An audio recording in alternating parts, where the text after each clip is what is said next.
Hey, it's Chuck, and it didn't take long. J.J. Smith has already broken his first record at Ohio State. Let's get it. And I don't think he's going to throw the ball as much as he thinks he's going to throw the ball now that Chip Kelly's on board. And I'm happy about that. More quarterback.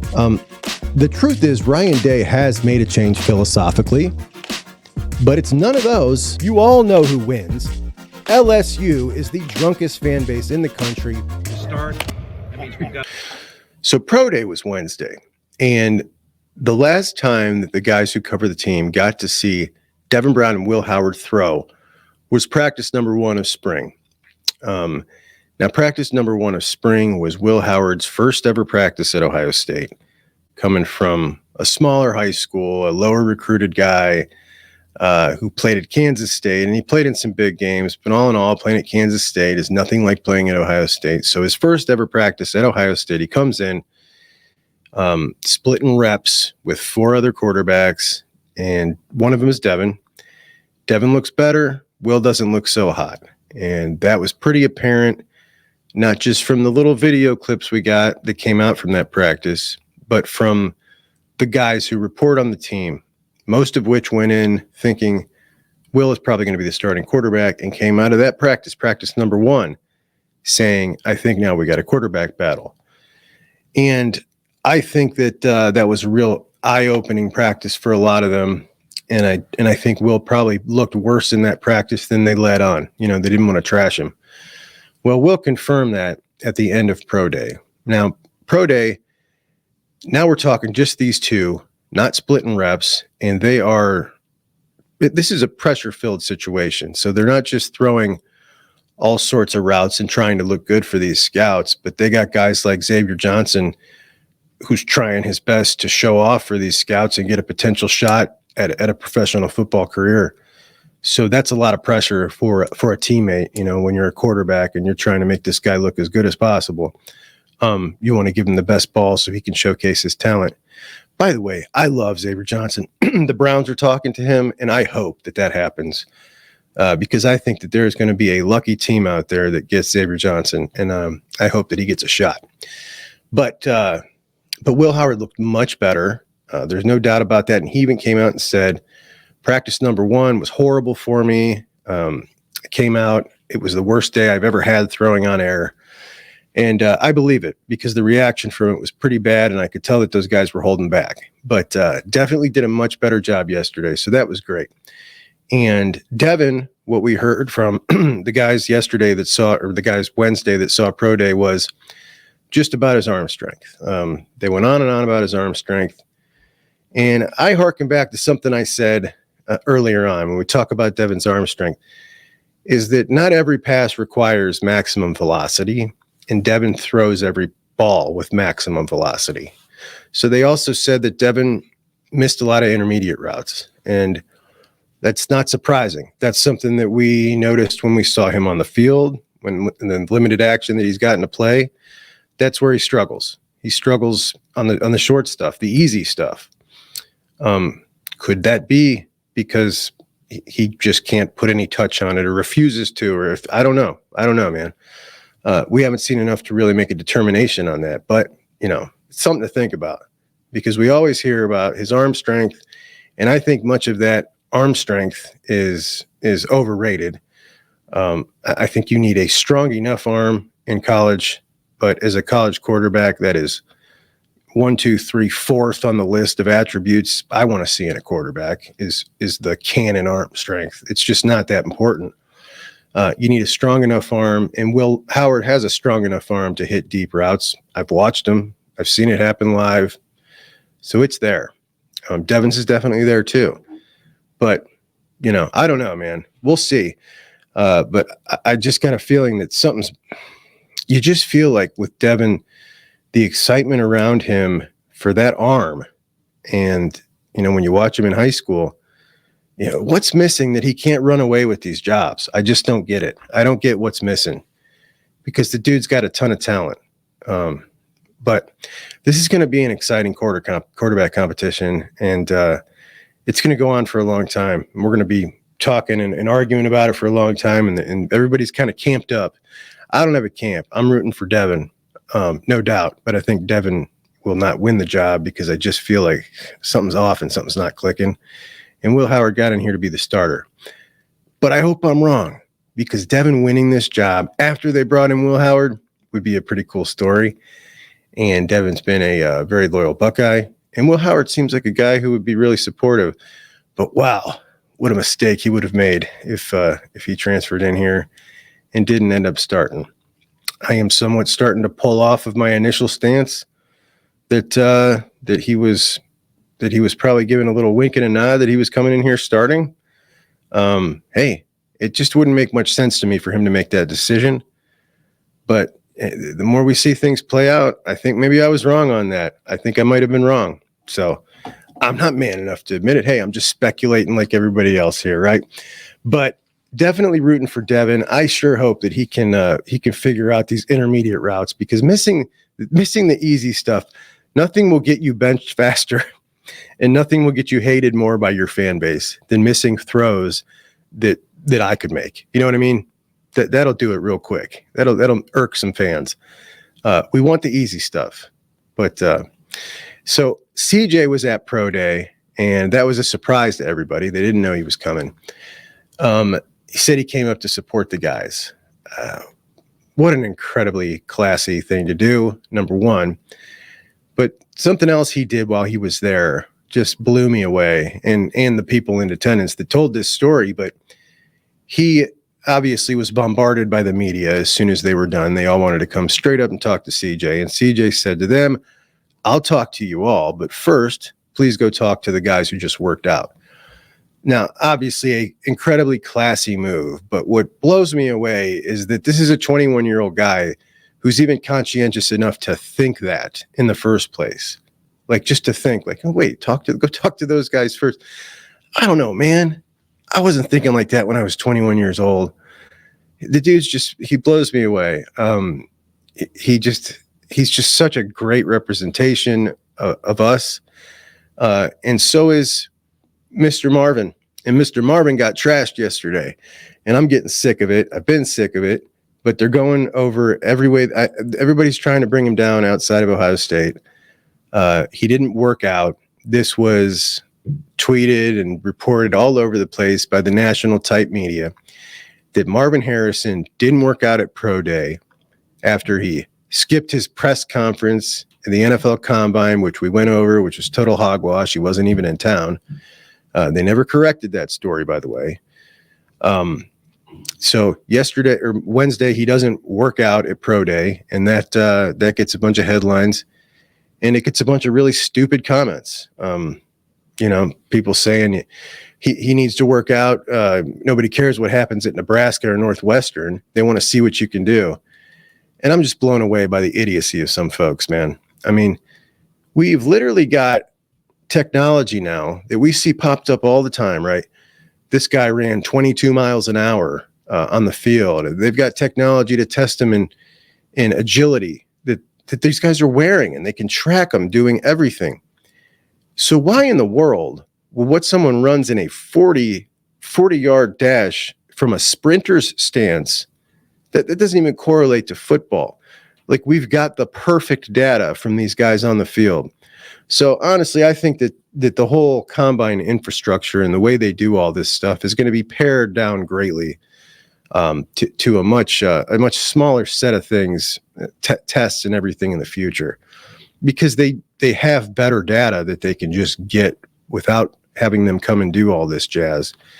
And as far as not working out, he's not the first guy that they act like this is something new. Dudes have been doing this for 15 years. And if you have nothing to gain from it, odds are you aren't going to participate in that.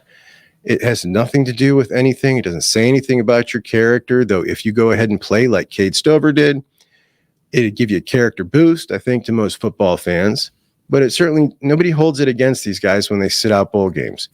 You know, we all saw what happened to Jake Butt, and it's a fluke thing, and it happens once in a blue moon. But, you know, you could be that one guy, and he just happened to be that one guy that lost millions of dollars over the course of his career from getting injured in a bowl game.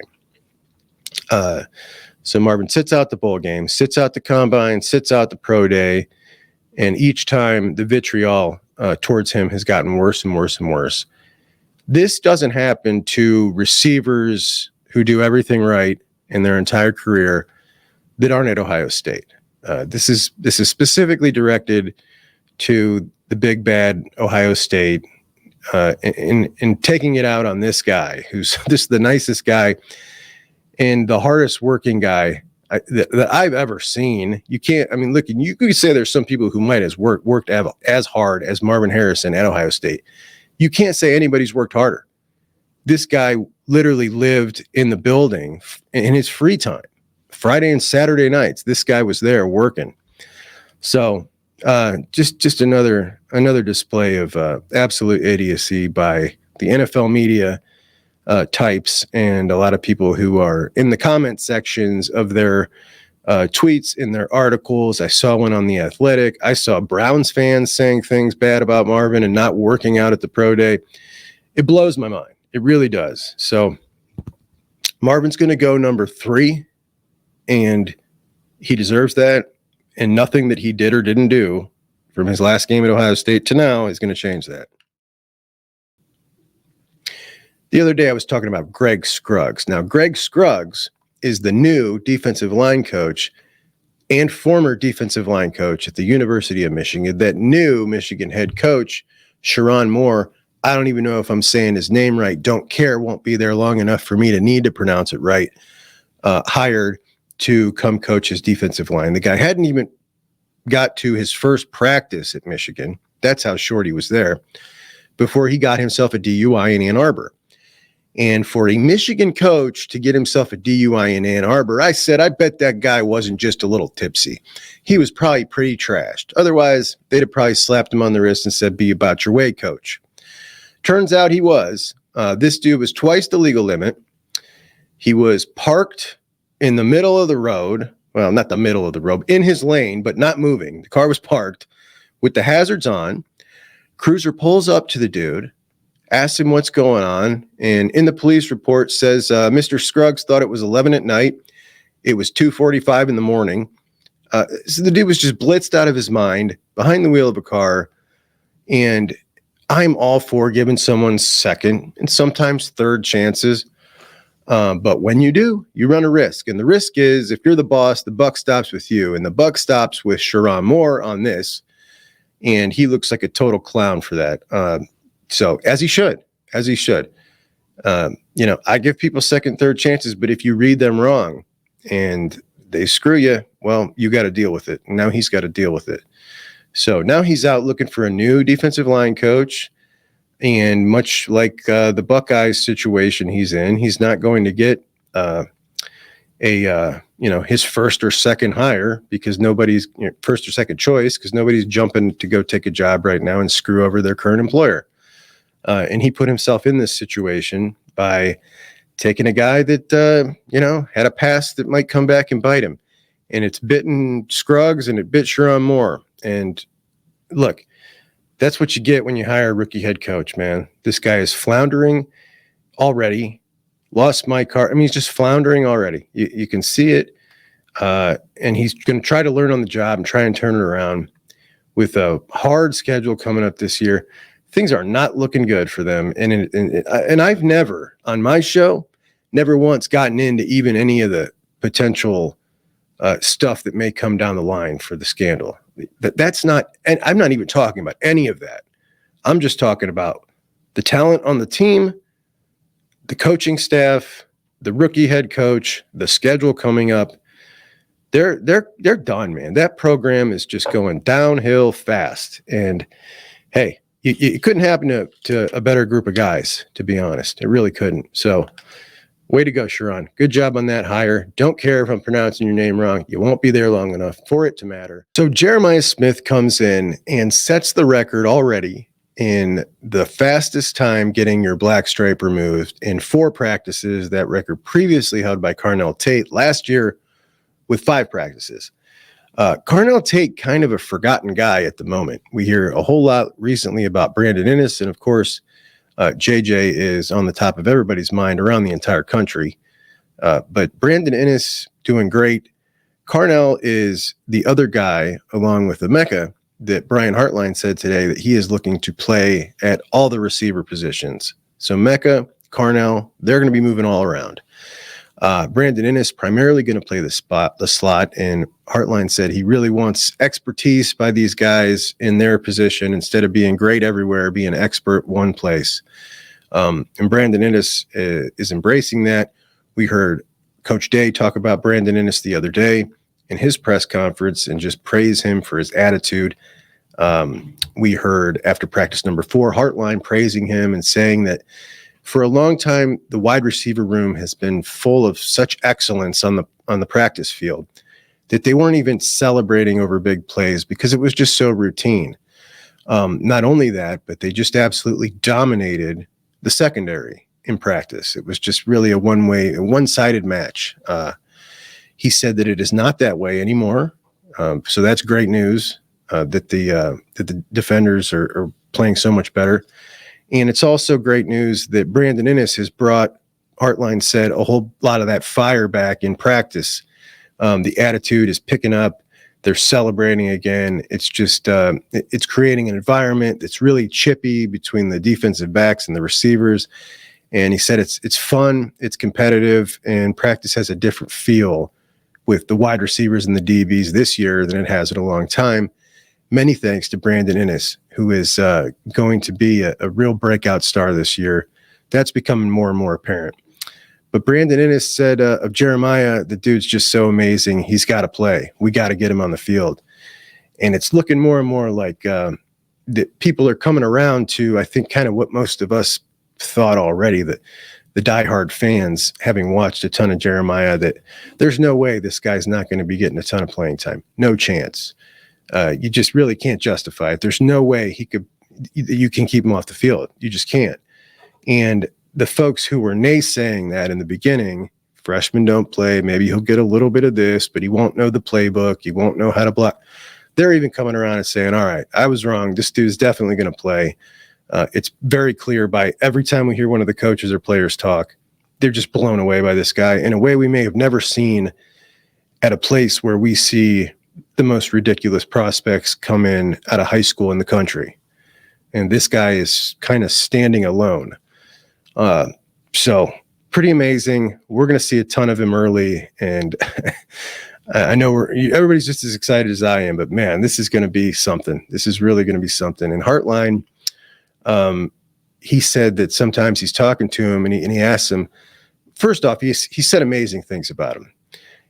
He said, that when he's talking to him, sometimes he does something really good. And he asks him, do you know how you made that happen? And Jeremiah would be like, Coach, I have no idea. And he'd be like, all right, well, let me explain.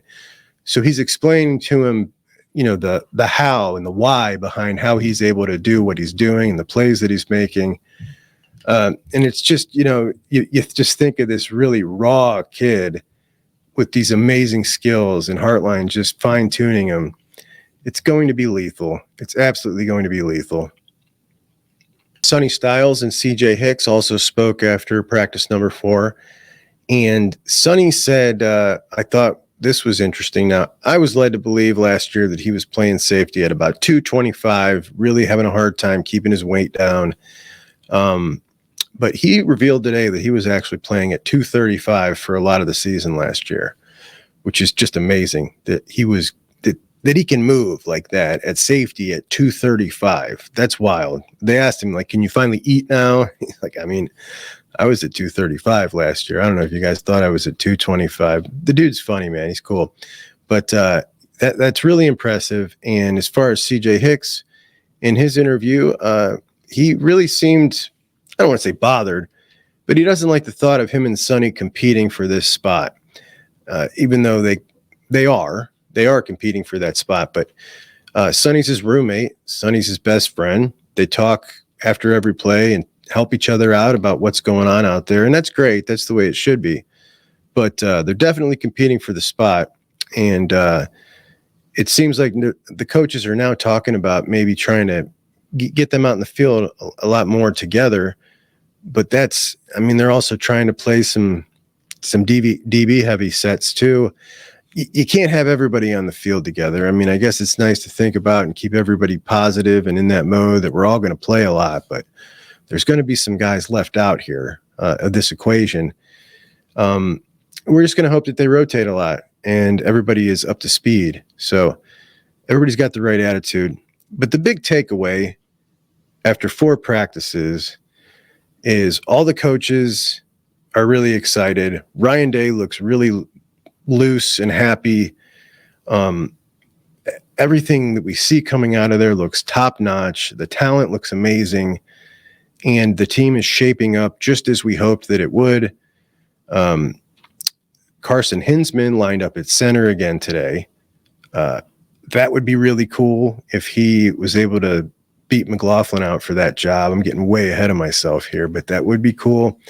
I would really be rooting for him because he's worked really hard, gained a lot of weight.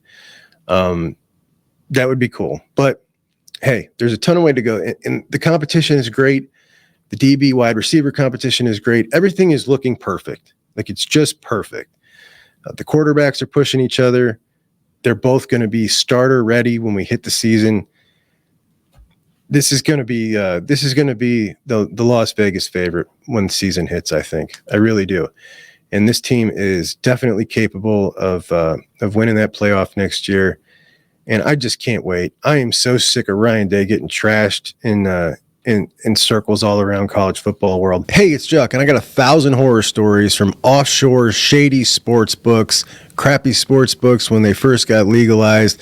Thank God they're on the up and up now, and there's definitely one on the up and up for us to use, and that is MyBookie. At MyBookie, we're talking easy deposits, easy cash transfers out, everything we want, all the bets we want, all the sports we want. And today, we're going to get some free cash with it too. Sign up for an account at MyBookie, use the promo code JUCK, and they're going to get us a 50% deposit bonus of up to $1,000 in free bets.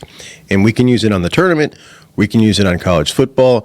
We can do straight bets, parlay bets, prop bets, any kind of bets we want. They even got a casino, and they're going to give us a $10 free casino chip to check that out. I haven't yet. I probably will. Maybe not. Who cares? I want the free money. Sign up to an account. MyBookie, promo code JUCK. Deion, I won't call him Coach Prime Sanders, had another horrible video clip out on Twitter today. And I'm so used to seeing these things that everybody, he has a ridiculous clip. All these people who don't follow college football and are all of a sudden Colorado fans come in and defend him. But that tide is finally starting to turn. And the average fan who's been enamored with this whole Deion story is really coming around to the idea that they took it more seriously than Deion ever did. And this video and what Deion says here at this press conference is in response to a very interesting article that I read a few days ago, because Chip Kelly is prominently mentioned in this article. The article is headlined Deion Sanders' unique recruiting style, 0 home visits since his hire in 2022. And the article states that Deion has access to a private jet to go on visits, and he has not taken them up on that a single time, not once, 0 times since 2022. And he has not made a single contact outside of campus with the recruit in all the time he's been there.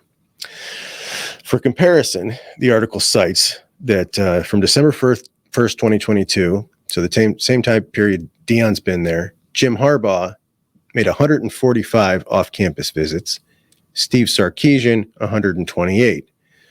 Someone who was on the very low end of that was Chip Kelly at only 55 off-campus contacts. And that is incredibly low. And it kind of speaks to Uncle Chip's annoyance towards the end there with recruiting. He never liked it. Seems really clear that he really hated it at the end, because that is a abnormally low number. But again, 55 more times than Deion, who did 0. So what does Deion say in this video? He calls out the reporter who wrote the article, right? By the way, this article was not like a bash Deion article. It was simply pointing out the different ways he goes about it. If I had written it, it would have been much different. I would have framed this as if this is horrible and this guy has no clue what he's doing. This guy didn't do that. He was actually kind of nice, but that didn't stop Deion from trying to embarrass him in front of the assembled press. And I'm not Mr. Take Up for the press guy, but it does seem a lot of times like Deion picks on people and he gets away with it.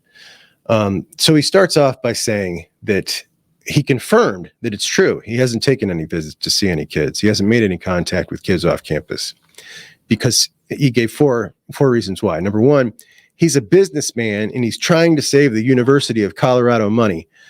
all right, dude, like I'm not buying that for a second. And it's not just because of you, but no coaches give a damn about spending university money. They just don't. They never have, and they never will. So that's just total nonsense. Number two, because if he goes to a school, say for instance, and he used IMG as an example, he flies down to Florida and he goes to IMG. Don't you think the coach, it's going to be pandemonium 45 minutes down the road at that high school that I didn't go visit them? And what if I go visit them? Then 45 minutes down the road, I don't go visit them, then they're going to freak out. And then they're not going to send their kid to my school. Obvious nonsense. Like, I don't know. I'm from Akron. We had situations like this when I was in school with the coach of Miami of Ohio went to visit Hoban and didn't come to our school. And our coaches were pissed. Like, this is nothing new here. This is something that's always gone on. And if Ryan Day did it tomorrow in your hometown and shunned the other school that had a couple good recruits, you would feel the same way. There's nothing new there. I don't think that his celebrity makes that any different or not. Number three on his list of why he's not made a single list is high school coaches and recruits would rather come to his house and see how he lives. Their mamas would rather come to his house and see how God has blessed him rather than him going to their house. And then he gave an analogy to when he was a kid that he didn't want Bobby Bowden to come to his house and see the cockroaches, which, okay, I mean, that kind of has some truth. There's definitely some parents who would probably rather go check out Deion's house and talk about that there. And usually you got to go see him in person before you can get him to come on an official visit. It's just kind of the way it's always worked. Maybe that's different for him. I don't know. But based on his recruiting results, probably not. He's only landed 7 in this last class, and it was ranked below all the MAC schools as we talk about recruits out of high school. And finally, Deion said, we don't recruit guys and players where we focus on guys and players out of the portal. And usually those guys, they're on their second or third shot. And all they care about is, how are you going to get me to the league? How are you going to utilize me? And how am I going to get paid? And to that's true. I mean, he's primarily right. We've heard this from most coaches since the portal kind of came out, is these guys are much more focused and on their career, clock's running out, and they're ready to talk seriously and all the things that they have to sell high school recruits on. Most of those things don't matter to these guys in the portal. So he is primarily telling the truth there. The other reasons are absolute nonsense, but more than any of the words he said there is just how he said them. I mean, the arrogance that just drips off this guy at times almost seems like he must be joking, but he's not. He's always been unbelievably arrogant, but as a player, like, he was that dude. So yeah, go ahead, be that arrogant. As a coach, he's a joke. And now everybody's finally seeing it. The ones that were making excuses for him are now seeing that all of this stuff is excuses from a lazy, arrogant head coach. He does not want to do the work. He didn't do the work to get to be a head coach at a Power 4 university. And now he doesn't want to do the work to stay there. He wants it easy. He doesn't want to travel to do it. Portal players, fast.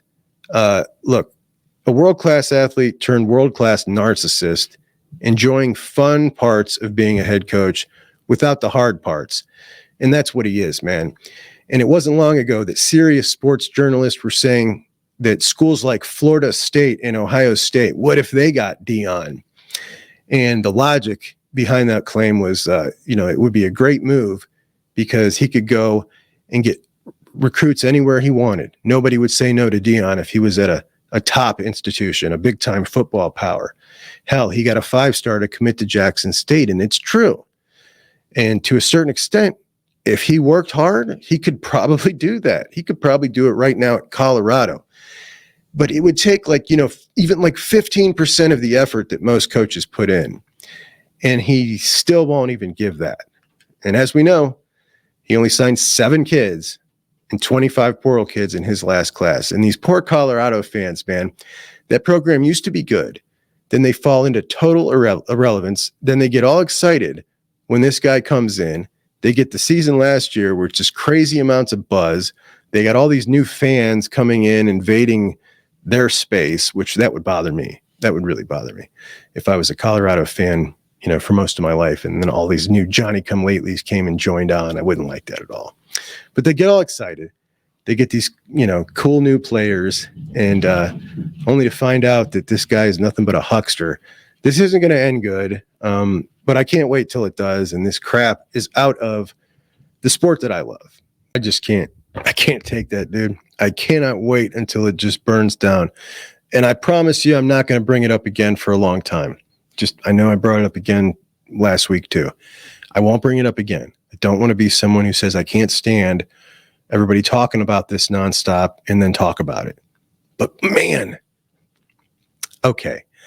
I got another insane coaching decision. Well, board of trustee decision that just went down. So Kalen DeBoer, his contract just came out at Alabama. Kalen DeBoer is a very good football coach, but Alabama was competing for his services against essentially no one in the cycle other than Washington trying to retain him. So they had to basically bid enough to get him to leave because he wanted to coach at Alabama anyway. And it wasn't like they were trying to steal Steve Sarkisian from Texas in this one, which would have cost him a whole hell of a lot more money, or even Dan Lanning from Oregon. Washington is in Oregon, and it definitely is in Texas. Why in the world then would you give this guy a contract making him the fourth highest paid coach in the country with an unbelievable 8-year, $88 million guaranteed contract? They're paying this dude $10.8 million a year, and they've guaranteed $88 million.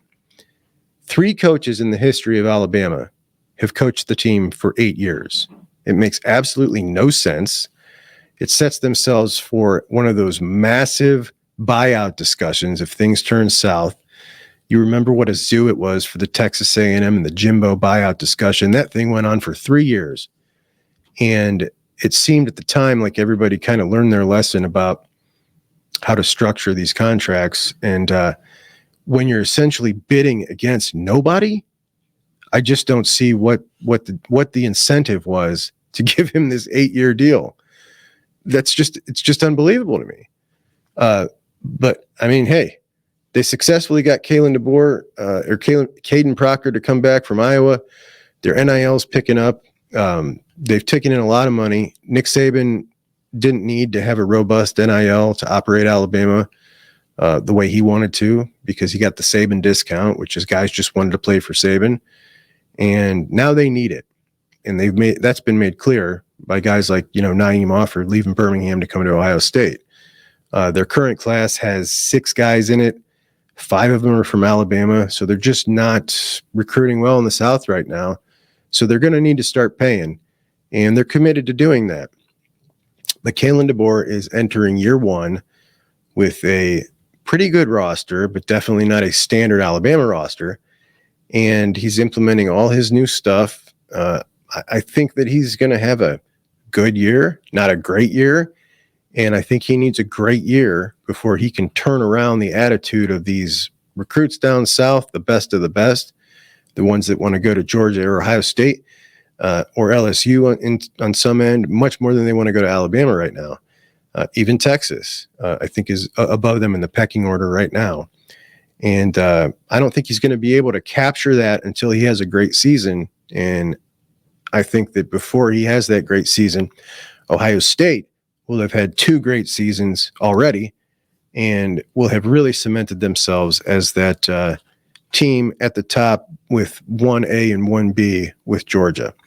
And I really believe that. I really believe that's what we've seen. That's where all the momentum's gone.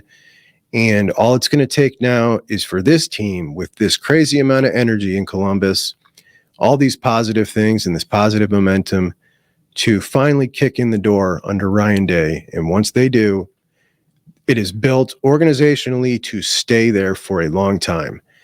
And I just can't wait. I cannot wait for Ryan Day to shut up the naysayers.